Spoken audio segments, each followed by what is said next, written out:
I swear every single day we're getting some big news about the Switch 2, guys. I would say that the Switch 2 and Nintendo in general at the moment both have a very bright future. Today we have a lot of news to discuss, and honestly, I think every single bit of news today is good. Some may even say great news. So make sure to stick around to hear all the different topics and share your opinions with me because I love hearing what you guys have to say. And right before we do hop into it, as always, subscribe to the channel, turn the post notifications, help me reach my goal of 10,000 subscribers. We are getting so close, guys. So let's see if we get today's sub goal of 25 subscribers. Let's get right into it. So first, let's talk about something with the Switch 2, and then we're actually going to talk about a ton of games coming to the Switch 2. So the Switch 2 sales have now overtaken the lifetime sales of the GameCube. Now what's next is for the Switch 2 to beat the N64, which launched in the UK in 1997, and it probably will. So now I know on the surface level, you're probably thinking, why does this matter? I mean, it kind of makes sense, right? I mean, firstly, it's just crazy to think that just in the UK alone, the Switch 2 sales have overtaken the lifetime GameCube sales. So that just goes to show that the Switch 2, people are still purchasing it, they still want to buy it, and people all around are just realizing that Nintendo at the moment are just kind of giving us what we want overall. Most games still being on like actual cartridges, and they are still going to be using cartridges. Of course, key cards exist and there are digital games as well, but still, physical media is still around with Nintendo. Now we do have a bunch of bigger games coming over to the Switch 2, meaning, you know, people don't have to have a PlayStation or an Xbox or a PC to play some of these games, which is a big move for Nintendo. So regardless of what you may think about this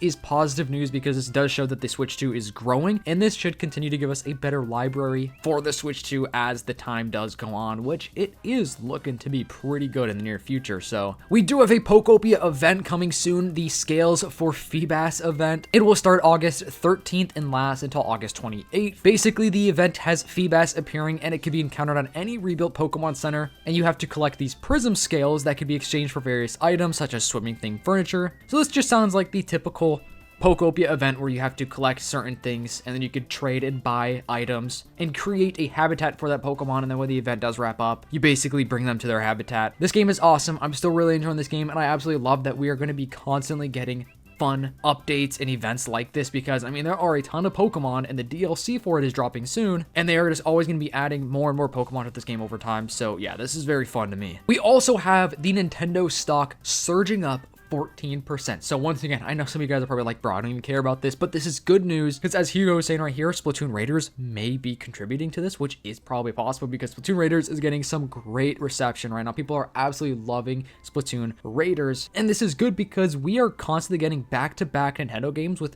really good reviews and really good fan feedback and, you know, Metacritic score, which I know Metacritic score doesn't mean a game is good or not, but at the end of the day, you know, it is a score, it is a rating, and Splatoon Raiders is getting some very good ratings. You also just have to think about, you know, the sales of Nintendo. They are continuously making these random moves that are very smart moves. Like, they're definitely weird right now with the way they're announcing things and going at it with all other future upcoming games and stuff, but man, they are just doing it right. Strategically planning things, it's all good on Nintendo's side of things. And plus, not even to think about the business side of things, like their operations, you know, in-house at the headquarters, they are treating their employees pretty well, and it is showing growth. So this is very good that Nintendo stock is rising. That's always a good thing. And there is a brand new patent alert over here from Mike Odyssey saying a new ray tracing Switch 2 technique. A fascinating new patent discovery sheds light on how Nintendo handles advanced graphics on their hardware, talking about how this patent reveals a unique approach to managing screen space reflections. Standard reflections often appear or break when the reflection angle points outside the visible edge of the screen. So instead of letting the reflection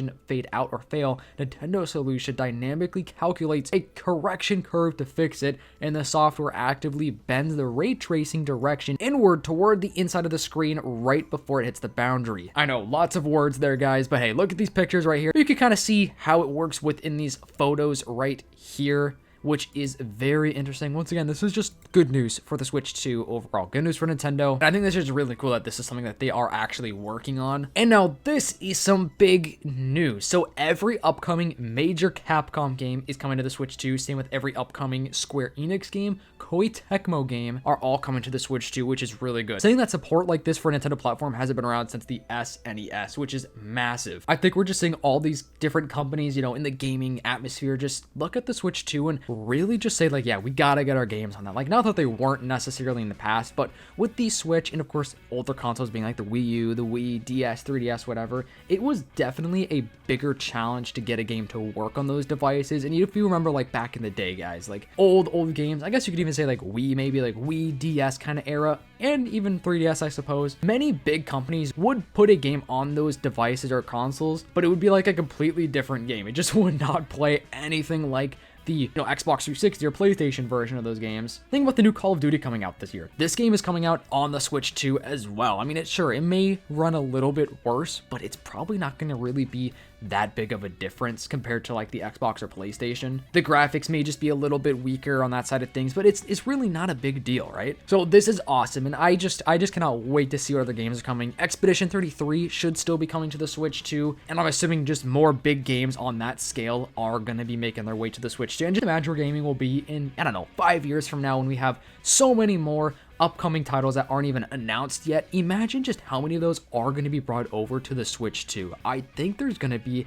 a very good handful. The ones that I would probably say are not would definitely be games such as, just first party exclusives like from Sony or Xbox, which we already know they don't really drop many of those anymore nowadays, so not like we're gonna really have to worry about that. But man, I'm just so excited for the future of gaming on the Switch 2. The Switch 2, man, I think it's shocking everybody because this console, I mean, it's basically just a Switch Pro, and I know some people cringe at me saying that, but I mean, it is kind of true. But man, this console is really making a name for itself and differentiating itself from the Switch because it looks very similar to the regular Switch, but of course the internals are a lot different. There's also a new update for Spider-Man 2 and the PlayStation, basically bringing in new suits and stuff in a power saver mode, but I don't know. When I'm seeing this, I'm like, man, where is the DLC for this game? Are they just never gonna drop one? Because I would love to play this game again. This game was so much fun, and I would love to actually have a reason to hop on this game again. I'm not sure if they're ever planning on it, or if they're just, maybe gonna do a Spider-Man 3 eventually. It'd be pretty cool if they brought it over to the Switch too, by the way, but yeah, that's never gonna happen. We also do have another little interview from Miyamoto saying that Legend of Zelda was originally inspired by Western RPGs, saying,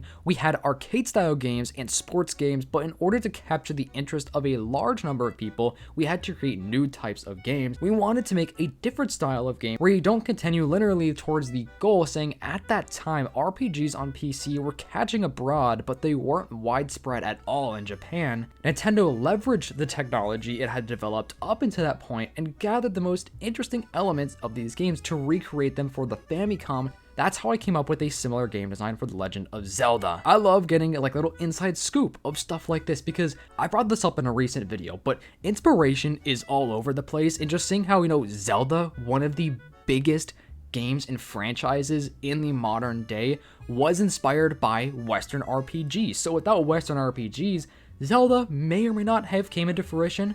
I mean, knowing Nintendo, they probably could have still came up with that just on their own because they're very, very creative. But my point is, just think about other Nintendo first-party games that they haven't even came up with yet. Like Splatoon is one that I always go back to because it's a relatively newer-ish IP within the Nintendo atmosphere, and it's such a simple concept, but it's so unique, right? It's really cool to see like where Nintendo could get inspiration from, and then like come up with their own ideas based on that, as well as just gaming in general, all gaming companies in general, right? But I think it's just really cool because this is with Zelda specifically, and now we're getting the big Ocarina of Time remake this year that I am just so stoked for. Let me know how you guys are feeling about that Zelda Ocarina of Time remake though. Are you guys gonna play it day one? I'm really hoping we're gonna get some news and information about that one very, very soon, and I think we will, honestly. Maybe another couple of weeks, maybe sometime in August or September for sure. Like without a doubt, I think it's safe to say September is probably gonna be the month. So maybe in August they could give us a little teaser or like announcement for when we are gonna be getting the announcements for the game, if that makes sense. Anyway, thank you so much for watching today's video, guys. I hope you guys have a blessed day today. Make sure to leave a like, subscribe. I'll see you in the next one. Peace.